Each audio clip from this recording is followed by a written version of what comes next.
I am from the little town of Clonakilty, right at the bottom of Ireland and on the coast. We're about 30 miles west of the city of Cork, and the town often refers to itself as the gateway to West Cork. Let's start from just about 8 miles west of the town, and we will work our way towards the east. This is the beautiful little village of Rosscarbery. Well, hard to believe now, this little hamlet was a major ecclesiastical centre in Europe as far back as the 6th century. It's also the birthplace of one of the great Irish patriots, Jeremiah O'Donovan Rossa, a leader of the Fenian movement for Irish independence, which was quite active in the US and here in the Boston area at the end of the 19th century. One of the key pieces of advice I always give travellers in Ireland is to stick to the coast.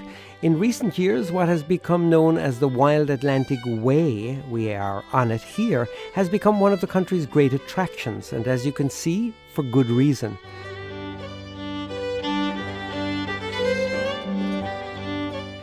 From Rosscarbery, we are travelling east. This is Onahincha, one of the many popular beaches in the area. Just back up from this beach is the intriguingly named Castle Freak. When we were children, this was an open ruin. You can imagine how our flights of fancy soared around its crumbling walls and battlements.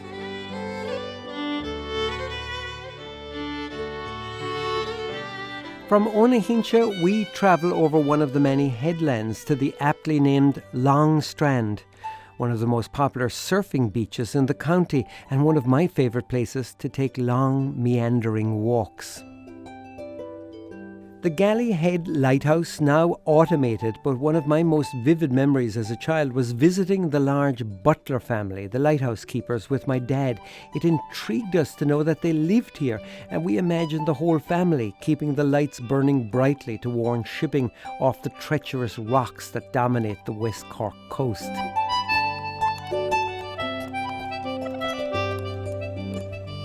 This is the village of Ardfield. While many new houses have been built here in recent years, the area is still mostly farmland. The farm where my dad grew up is still run by my own first cousin, John. During World War II, my dad, Jim O'Donovan, left this area and went to Cork City to apprentice as a butcher, which became his life's trade. He met my mother, Joan O'Herlihy, in Kinsale, where he was working. They moved back to Clonakilty, where they raised us 9 children.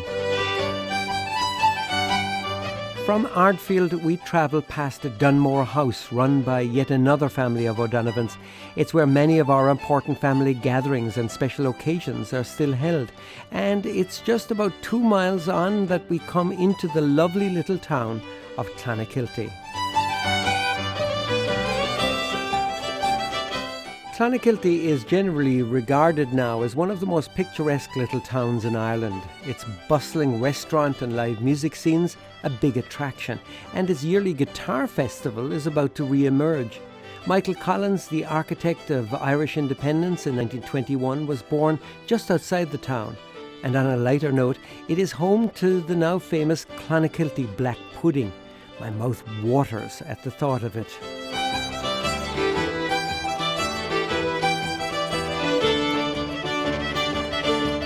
To conclude this aperitif of a visit, we travel a short distance to the beach area we spent our childhood summers at, Inchydoney. Regularly voted one of the top swimming beaches in Europe, it also boasts a 5-star hotel. Following family tradition, it's where our own 4 Boston-born O'Donovan children spent each summer growing up with their 23 first cousins. And now it's seeing the next generation, our grandchildren, summering there. When we can travel safely again, we will be restarting our GBH learning tours and take this as an invitation to join me in visiting this special area more extensively. My happy place, my beloved West Cork.